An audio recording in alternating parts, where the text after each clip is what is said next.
Alright, Mission 3, the roundtable. Operation Choker 1. I'll let the briefing do the explaining. Head Operations has issued an emergency order for a reconnaissance mission conducted near the border. You will be monitoring the airspace B7R, currently under Belkan control. Strong opposition is expected by enemy squadrons, and the presence of a magnetic field has been detected, which may interfere with communications. In short, this will not be a walk in the park. The B7R airspace is located above an area rich in subterranean resources, where many conflicts have been fought in the past. You're authorized to engage enemy planes on contact. I apologize for the bad, I apologize if you guys can't see the briefing menu, or like the briefing screen in that briefing cutscene. My phone isn't very good with light because it's a piece of shit phone and it's not like a very, very good camera that will have perfect view of the screen, no. So this is Mission 3, B7R is the name. No, wait, it's called the Roundtable, that's the mission name. In this game, you'll find out that there's a lot of Arthurian references, like mythological Arthurian. The Round Table, Excalibur, Morgan, the aircraft that the experimental aircraft, Morgan in this game. It's a reference to the Enchantress in the legends. Avalon Dam, that's a reference to Arthurian legend. The Sleeping King is a reference to Arthurian legend as as the game goes on, but I guess in this universe it'd be Belkanite legend, because this is set in Belka, and Belka's really heavily modeled after Great Britain, but with a bit of fascism, which is left-leaning, by the way. Alright. Classic aircraft we always bring, XMAs, because they're broken. Alright, I'll let the cutscene play.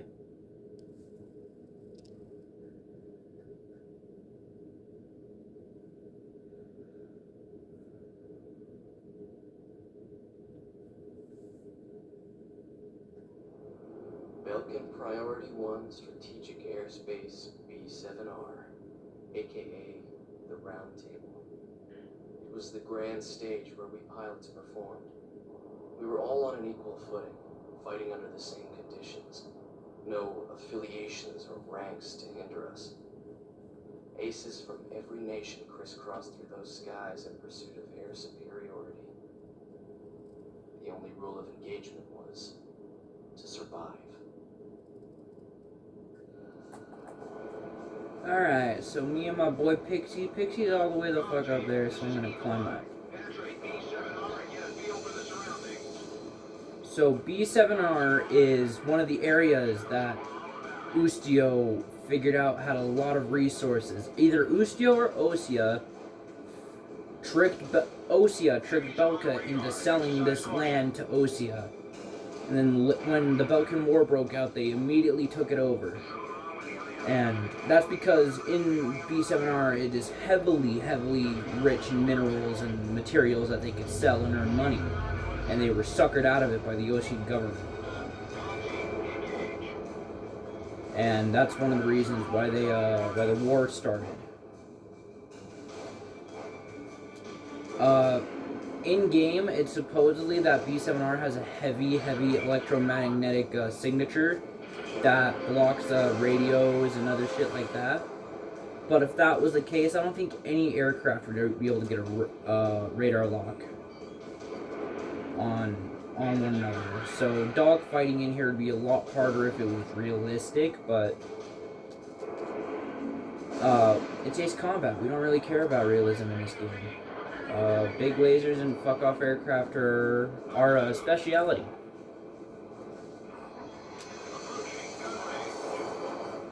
And in this mission, we get an introduction to one of the main reasons why there is an ace style in this game, with Soldier, Knight, and Mercenary being the 3 ace styles.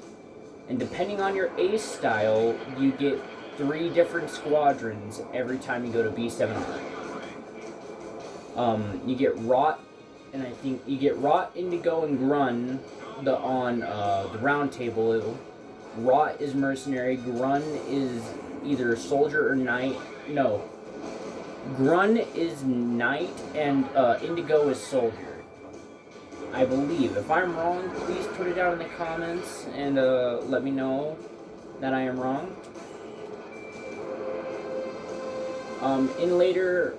In Mission 10, there is a bit of an Easter egg. If you play on Ace or Expert, you get to see some characters that are pretty influential later on in the series' life.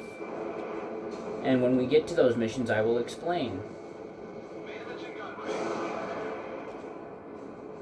And we've wiped the map already, so let's go. So yeah, continuing on. After Osea suckered Belka out of this land, and after a bunch of things started to build up with Ustio finding natural resources, Sapin finding natural resources, all these former territories of Belka that they sold off was rich in resources. They decided, okay, we're gonna take all of it back because we need the money. And they realized they made a mistake listening to Osea and Yuktobania, which in the Belkan War,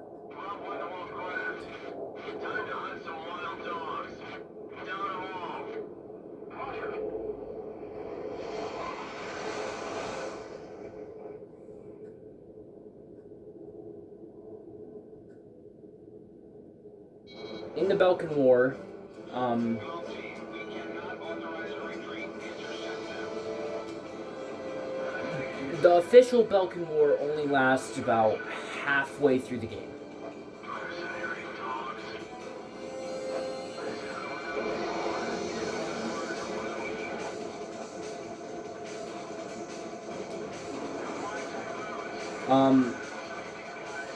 Trying to think. So, Sapin is another country that Yuktobania and Osea were the main allies. They were the superpowers backing Ustio and Sapin and other countries that were fighting to keep Belka from taking them over. And that was purely political from the president of the time, who wasn't Harling, because Harling was the president in, I think, 2002, because Ace Combat 5 takes place in 2010, I believe. Which would make Harling instated during the time of the Eugene Continental War, or Ace Combat 4. And he saw how Ace Combat, that conflict affected the Eugene continent, and he wanted to put in peace efforts to stop the wars, to make it a lot easier for countries like Ustio, Orusia, North Point is an actual country. This war shaped a lot of the world. The Belkan War did. Because just the fact that Belka was a superpower in its own right before the war, and they only got curb stomped because of this guy right here, Cipher. He single-handedly changed the tide of the war. We're gonna let this play, and I'm gonna talk more about the lore. So, Cipher, or the Demon Lord of the Round Table, got his name from flying in the Round Table, but usually they were called Knights of the Round Table. The Belkans, anybody who managed to survive and make a name for themselves on the Round Table were called Knights of the Round Table. Cipher was so infamous and so deadly that he was called the Demon of the Round Table, and everybody wanted a piece of him because they wanted to prove that they were the better Ace. But obviously that didn't happen. And this mythology around Cipher starts to become more apparent after he destroys Excalibur. And in Mission 10, Mayhem, he finally officially receives the nickname Demon Lord of the Roundtable. In this fight, this isn't actually a part of the main force. This operation that Cipher and Pixy are doing by themselves in the Roundtable, the most deadliest area in the Belkan War. This is a diversion for the fleet that you escort next mission that you get to pick from Gelnikos, Roundhammer, and Costner through the Futuro Canal. This is the operation that gave them the chance to slip through and actually make their way towards Futuro Canal to prep and get ready to take back Solus Ortis. Their legend, Pixy, currently, everybody mentions Pixy. That red wing, I know it. And that's because you haven't made a name for yourself yet. And everybody's focused on that solo wing Pixy because he's obviously a legend in the mercenary community. And everybody knows about him. Ace Combat Zero does a really good thing that paints Pixy as your equal. And it really shows just because of how Pixy, and then later your other wingman, PJ, perform, and you can look at it. Pixy usually has a lot more kills than PJ, all the time.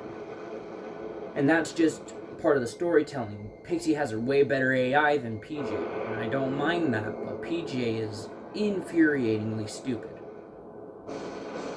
He gets behind these people and doesn't fire his missiles and shoots at them with his gun. But as you saw, that red dog is Galm, and that's their squadron emblem. And in fact, as we saw in the first episode, Galm Team is a part of the 6th Ustio Air Division, 66th Air Force unit of the Ustio Air Force. Which, if you know, 666 is the mark of the beast, a demon. And it plays really well into this, and it's super fucking obvious, but it's a great storytelling thing. And this game has a really good story. I will say that. It has a really good anti-war message. And you'll see why later on. So, on to the debrief, and if we have cutscenes, we have cutscenes. Well done. I'll make sure head operations hears about how you defeated an elite squad of enemy typhoons. Now go rest up. You earned it. S rank that baby, and we got the ace too.